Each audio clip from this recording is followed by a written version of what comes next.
અરે માધવ માધવભાઈ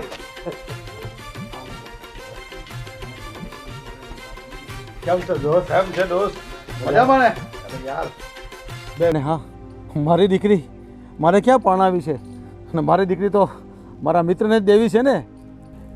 અરે ભાઈ, એ તો એક બાપનું ઘર મૂકી અને બીજા બાપના ખોળે રમવા જાય. હો ભાઈ,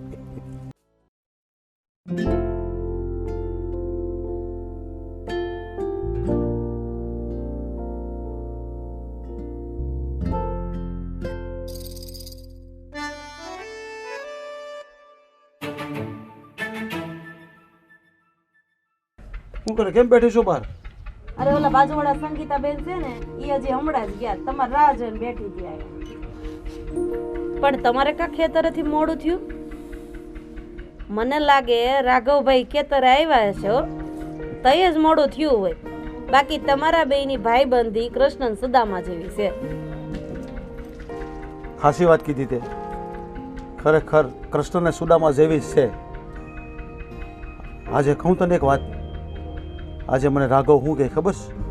જલ્દી બોલો, હું કહેતા હતા. તમારા મોઢા ઉપરની લકીર કંઈક આજ અલગ જ કહે છે. અરે આજ રાઘવ મને કહે તારી દીકરી રાધા છે ને, એને મારા છોકરા હારે આપણે સગાઈ કરી દઈએ. શું વાત કરો છો? હા, એટલે આજે જ્યારે તું મને કીધું ને, અને એને આમ પણ કીધું કે તું પહેલાં ઘરે તારા પરિવારમાં પહેલાં પૂછી લેજે. મેં કીધું પૂછવાનું શું હોય? આટલું સારું માગો અમે હાથમાંથી જવા દે? રાઘવભાઈનો પરિવાર અને ઈ પાછા તમારા મિત્ર, એમાં બીજું કઈ ઘટતું જ ન હોય. આજે હું બહુ ખુશ છું. તમારી કરતા વધારે હું ખુશ છું કે આપણી દીકરી આપણા ગામના હારા એવા શરીફ માણસોના ઘરમાં જાહે, અને રાઘવભાઈ જેવો માણા આપણે ફાનસ લઈને ગોતવા જાય ને તોય ન મળે. તારી વાત બિલકુલ સાચી છે. અને હા, રાઘવ એમ કહેતો હતો કે આપણા બેની મિત્રતાના આખા ગામમાં સોગંદ ખવાય છે, અને એ આપણે બે મિત્ર હોઈશું ત્યાં સુધી જ ને. પછી આપણા બેમાંથી એકે ન હોય ત્યારે આપણા પરિવાર એકબીજાથી અલગ થશે, અને એ અલગ ન કરવા હોય તો આપણે બંનેવે તારી દીકરી અને મારા દીકરાની સગાઈ કરી લઈએ, જેથી કરીને આપણા પરિવારમાં આગળ ચાલતો રહે. મને આની વાત આ બહુ ગમી, એટલે હું બહુ ખુશ છું કે મારી દીકરી મારે ક્યાંય વળાવી નથી, પણ મારી દીકરી મારા જ ઘરમાં જાય તો મને બહુ સારું લાગે. તમારી વાત હાવ સાચી છે હો. રાધા આપણી કેટલી નસીબદાર છે કે એને રાઘવભાઈ જેવા હારા અને આવું ખાનદાની કુળ મળ્યું. હાલો હવે જલ્દી છે ને હાથ પગ મોઢું ધોઈ લ્યો, જમી લઈએ અને આ નિરાતે રાધાને સમાચાર આપીએ. અને હા, હું બાપાને કહી દઉં. હા, પેલા બાપાને વાત કરો, પછી રાધાને કરશું. હાલો. આજ છે ને હું વાડીએ ગયો ને બા, હા, ત્યાં આજે આપણી ડેંગલેથી માધવ ભેગો થઈ ગયો. માધવભાઈ, હા હવે તારો દોસ્તાર છે, ગોઠિયોણીયો છે ઈ હા, લે. એટલે એ મને કે ભાઈ હું આવું વાડીએ જઈને બેઠા. પછી મેં એને વાત કરી તો મેં એને કીધું તારી રાધા મને બહુ ગમે છે. મને બહુ ગમે હો. બહુ ડાયરી. તો એટલે મને કે તું કહેવા શું માગે? મેં કીધું રાધાના ને અમારે કિશનના આપણે લગ્ન કરી દઈએ ને તો આપણી દોસ્તી છે ને એ કાયમ માટે લોકો યાદ કરશે, અને બીજું આપણા બેના પરિવારના સંબંધ પેઢી દર પેઢી ચાલુ રહે. એટલે એ તો બહુ રાજી થઈ ગયો, અને મને કે હું ઘરે જઈને મારા પરિવારને મળી અને વાત કરું. અને મેં કીધું હું બાને અને તારી ભાભીને અને કિશનને બધાને ભેગા બેહાડી અને ચર્ચા કરી લઉં. એ લોકો હા પાડે તો મારી તો મરજી બહુ જ છે કે એ તો ખુશ થઈ ગયો અને રોવા જેવો થઈ ગયો મારે. એ જો એમાં એવું છે, બાની મરજી પહેલી જાણવી પડે. બા તમારું શું કહેવું છે? જો આજ વર્ષો થઈ ગયા, આપણે એક ગામમાં સાસરું ગામમાં પીર્યું હોય જ નહીં. એમાં છે ને બસ તને ખબર નથી બધું કેટલું થાય. અને આ જો લે બાજુવાળા ગામમાં એક જ ગામની છોકરો ને છોકરી બે હતા ને એ પછી વહુ છે ને વગવતી હતી ખોરડા અને એમાં ને એમાં પછી ગોળવાના વારા આવ્યા. આપણે એવું નથી કરવું બટા. ભલે તારો એ ભાઈબંધ રહ્યો એ બધી વાત હાચી, આપણે ઘરે આવજા રે એ બધી વાત હાચી, પણ બેટા આપણે સંબંધ ન જોડાય. હું તને ના કહું છું, ન જ કરાય બેટા, ન કરાય.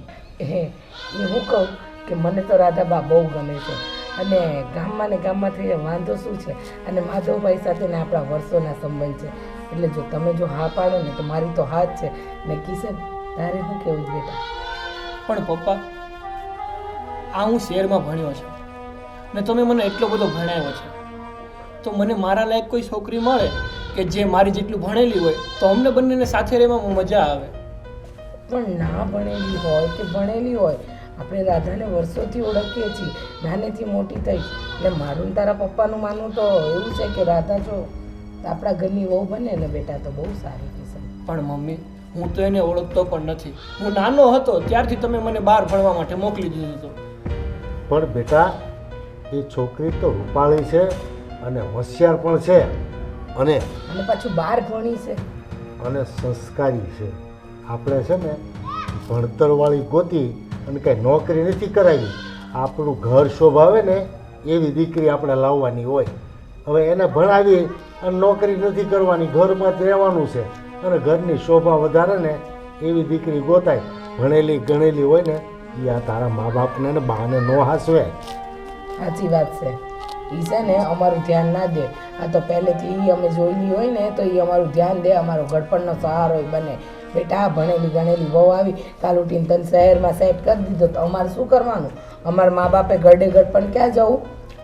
એ ગમે એ હોય પણ એ ગામની છોકરી ન લવાય.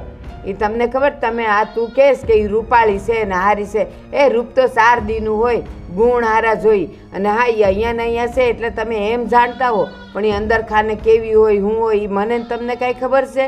એ આપણું ઘર હલવે ન હલવે અને પછી આપણા ઘરની 2 વાતું ચા કરે ને ત્યાંની વાતું બધી બહાર કરે, એવી છોકરી આપણે શું કામની? હું તો ના કહું છું, ગામની છોકરી ન લવાય એટલે ન જ લવાય. ના રે બા, હું તો તમારી વાતમાં આ બાબતમાં વિરોધમાં છું. કારણ કે એક વસ્તુ છે કે ગામની છોકરી ને માધવભાઈની રાધા જો આપણા ઘરની વહુ બનતી હોય ને તો એનાથી રૂડી વાત કોઈ બીજી હોય જ ના શકે. આ કિશન માની જાય ને તો મારે તો રાધાના સપણ આની જોડે જ કરાવવા. અને બા તમે એમ કહો છો કે એ કેવી ન હોય ને કેવી હોય ને એ આપણને શું ખબર? તો તમે શહેરમાંથી ગોતી આવશો એ તમારી સાખેલી છે. એ વાત અલગ છે, તું સમજતો કા નથી? પણ ગામમાં ને ગામમાં હોય ને એ હાંજ પડે ને એટલે એના પિયર આટો મારવા જાય, હવાર પડે ને એટલે પિયર યાદ આવે. એ તારું ઘર હલવી ન દે. અને જો હું તો 4 દી છું, મારું તો ક્યારે કાંઈક થઈ જાય ને એ ખબર ન પડે. છેલ્લે જિંદગી તમારે કાઢવાની છે એટલે તમે વિચાર કરો. બાકી તમે જો મને પૂછતા હો ને તો મારી ના છે, પછી તમારે જેમ કરવું હોય એમ, હું વચ્ચે નહીં આવું. પણ પછી ફરિયાદ મને ન કરતા. કિશનના બાપુ, તમે કિશનને પૂછી લ્યો ને બાને કહો કે તમે આ બાબતમાં થોડું હળવા થાવ. કિશન તારું શું કહેવાનું છે? પપ્પા, તમે ગમે તે કહો પણ મને તો આ ગમતી જ નથી. હું એને ઓળખતો નથી, જાણતો નથી, તો કઈ રીતે એની જોડે લગ્ન કરું? અમે તો જોઈ છે ને, અમે એને રમાડીને મોટી અને એ છોકરીના ગોળ પારખતા અમને તો આવડતું છે ને. પણ પપ્પા, એની જોડે મારે લગ્ન જીવન આખી જિંદગી રાખવાનું છે, તમારે નહીં. મારે મારી જિંદગી એની જોડે કાઢવાની છે, તમારે થોડી કાઢવાની છે. એટલે તું તારી જિંદગીના નિર્ણય અમારી કરતા વધુ સારી રીતે લઈ શકે છે એમ માનસ તું? એવું કહેવા નથી માંગતો પપ્પા. તો શું કહેવા માંગે છે? તારી ખુશી માટે અમે બધું કરીએ છીએ. તારા ઘરમાં સારી સંસ્કારી અને આપણા જાણીતા ઘરની દીકરી આવે છે ને એટલે અમે કરીએ છીએ. બાકી જિંદગી તારે કાઢવી છે, અમને શું ફરક પડે છે? સાચી વાત છે, અમને ક્યાં ફરક પડવાનો? આખી જિંદગી તારે કાઢવાની તો હાથે અમારે નથી કાઢવાની. અમારે તો અમારું ગળપણ એની હાથ કાઢવાનું છે. અને બેટા, મેં છે ને આજે એના બાપને વચન આપ્યું છે કે હું તારી દીકરીને બહુ પસંદ કરું છું અને મને તારી દીકરી બહુ ગમે છે. મેં એની પાસે માંગણી કરી છે દીકરીની, એણે કાંઈ મને નથી હગાઈની વાત કરી. એ વચનમાં ને વચનમાં કઈ છોકરાનું જીવન કઈ હોળીમાં ન નાખી દેવાય. લ્યો, વચન દીધું છે. બા, તમને છે ને આ જૂના જમાનાની બધી ખબર હોય, આ નવા સમયની તમને ખબર ન હોય. આજે શહેરની છોકરીઓના દાખલા અમે જોઈ છીએ, ભણેલા ગણેલા છોકરા શહેરની છોકરીઓનો મોહ રાખે છે. આવે છે ને તમને પાણી નહીં બધી ખબર છે. અને છે ને ગામની છોડ્યું છે ને એ જરાક એને વાંકું પડે ને તો કૂવો બુરતાય વાર ન લગાડે. આખી ગામની શહેરની ને છોકરીઓ ન માનો, છોકરીઓ જાત જ એવી હોય. બા તમને ન ખબર હોય ને તો પેપર વાંચતા રહેજો, ટીવીમાં સમાચાર જોતા રહેજો. આજની તારીખમાં છે ને ગામડામાં જેટલી આપઘાત થાય છે ને એની કરતાં અનેક ગણી શહેરમાં થાય છે. હું એમ નથી કહેતી કે આપણે શહેરની લાવી છે, ભલે આપણે અહીંયા ગામડાની જ લાવી છે, પણ આપણા ગામની છોડી નથી જવતી મારે. તું તાર બાજુના ગામની લઈ આવ ને મને હાલશે. અરે તમે કેમ સમજતા નથી? મને મારા દીકરાની ખુશીનો ખ્યાલ નહીં હોય? એના ભવિષ્યનો વિચાર કરીને તો હું આ જાણીતું ઘર ગોતું છું. બટા એને ખુશીનો વિચાર કરસ ને એટલે જો એની ખુશી ન હોય ને એ ન કરાય. ખુશી હોય એમાં જ કરાય. ભલે કાળી કલુટી આવે પણ ઈ છે ને એને ગમતી છોડી આવે ને એ હારી. એ ગુણમાં તો હારી હોય. બા હજી એની ઉંમર શું છે? એના મોઢામાં દૂધ ગંધાય છે. એને હું ખરા ખોટાનો ખ્યાલ આવે? એને શું ખબર પડે કયું ખાનદાન સારું કહેવાય, કઈ છોકરી ખાનદાન કહેવાય? એને શું બુદ્ધિ હોય? હમણાં તું જ કહે છે ને કે આ બધું નવા જમાનાની તમને ન ખબર પડે, તો તુંય નવા જમાનાનો છે, એ નવા જમાનાનો છે, તો પછી એની પસંદની જ લવાય કે ન લવાય એ કે મને? બા એણે દુનિયા નથી જોઈ, મેં દુનિયા જોઈ લીધી છે. એટલે ખરું ખોટું હોય મને ખબર પડતી હોય. હારું બાપ, તમને જેમ સારું લાગે ને એમ કરો, પછી મને કાંઈ નહીં કહેતા. બસ બીજું મારે કાંઈ નથી કહેવું. હા બા, ગમે એમ ઊંધું સત્તું થઈ જાય ને તો હું તમને ફરિયાદ નહીં કરું. હા પણ અમારી જોવાનું ભૂલ થઈ હશે ને તો અમે ભોગવી લેવું. હા પણ મારે આંખે જોવાનું તો ખરું. મારી નજર અમે બધાને બરબાદ થતા જોવા તો ખરા કે નહીં? મારે કોઈ બરબાદ નહીં થાય બા, બધા ખુશ જ રહે. તમે તમારા વિચારો બદલી નાખો ને એટલે બધા ખુશ જ રહે. એ હારું. અને ભાઈ તારે શું છે કે બોલ? મારી તો આમાં ના જ છે, પણ હવે તમને જે સારું લાગે ને એ તમે કરો, બીજું શું?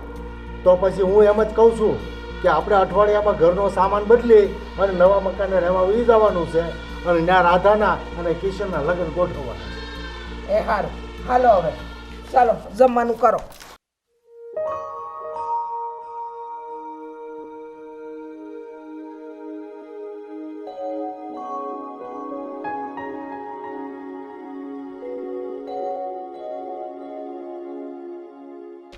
અરે અરે રાઘવ, અરે ભેરું તું? કઈ બાજુ? અરે હું તને મળવા આવતો હતો અને તું તું આ દુકાન જતો હતો એવું અને છે. રસ્તામાં જ ભેગા થઈ ગયા. હાલે સારું ચાલ, મારે ધક્કો મૂક્યો. અને અરે ભાઈ હું તને છે ને, તને તો ખબર છે ને કે હું ખુશીનો ઝાઝો ટાઈમ હાચવી ન શકું. હું તને ખુશી સંભળાવું ને તો એ મન નિરાશ થાય. તે ઘરે વાત કરી કાંઈ? હા કરી ને. તો હું કીધું? હા અરે મારે ક્યાં કોઈને પૂછવાનું, મારે ઘર તારી ભાભીને પૂછી લીધું અને દાદાને પૂછી લીધું, કહી દીધું કે હા બધા રાજી હા ને? બધા રાજી. અરે મારે છે ને બાએ ઘડીક આનાકાની કરી. પણ શેની આનાકાની? બા કે આપણી પેઢીઓ વહી ગઈ ગામમાં, કોઈ ગામમાં ને ગામમાં ક્યાંય છોકરા છોકરીની હગાઈ કરી છે. એ કે ગામમાં ને ગામમાં કેવું લાગે એમ. એટલે પછી મેં એને સમજાવ્યા બધું કે બા હવે નવી પેઢી આવી, આ તમારી જૂની વાતું છે ને એ અટાણે ન હાલે, નવી પેઢી પ્રમાણે તમે સમજો. એટલે પછી તો એ માની ગયા. પણ ભાઈ એક વાત હું કહું કે આપણું ગામ છે ને આમ નાનું ગામ છે, એટલે આપણે કાંઈક વસ્તુ જોતી કાઢતી હોય ને તો અહીં મળે નહીં. એટલે આપણે બાજુનું ગામ છે ને પેલું ટીકમપર, એમાં આપણું મકાન લીધેલું પીડ્યું છે. તો હું ત્યાં રહેવા વયો જાઉં છું. આજ સાંજે સામાન ભરી જાઉં છું. તો તું છે ને હમણાં મારી હારે વયા ને મને અહીંયા તાળી વગરનું ત્યાં હોરવ છે નહીં. પણ મારો ભાઈ જ્યાં જાય ત્યાં જ હું જાય ને. તો મારા કાકાના દીકરાનું મકાન એક ત્યાં ખાલી પીડ્યું છે, એ હવેલી જેવું મકાન છે, બરાબર? એટલે આપણે બે ભાઈ ના રહેવા વયા જઈએ અને ત્યાં જાય ધામધૂમથી પ્રસંગ કરીએ, બરાબર ને? હા કાંઈ વાંધો નહીં. તો હવે આપણે બે, તું દુકાને જાશો ને હા તો હું તારી હારે આવું, હા હાલ. બરાબર? આટો મારી હા તો માની હાલ. હાલ ભાઈ.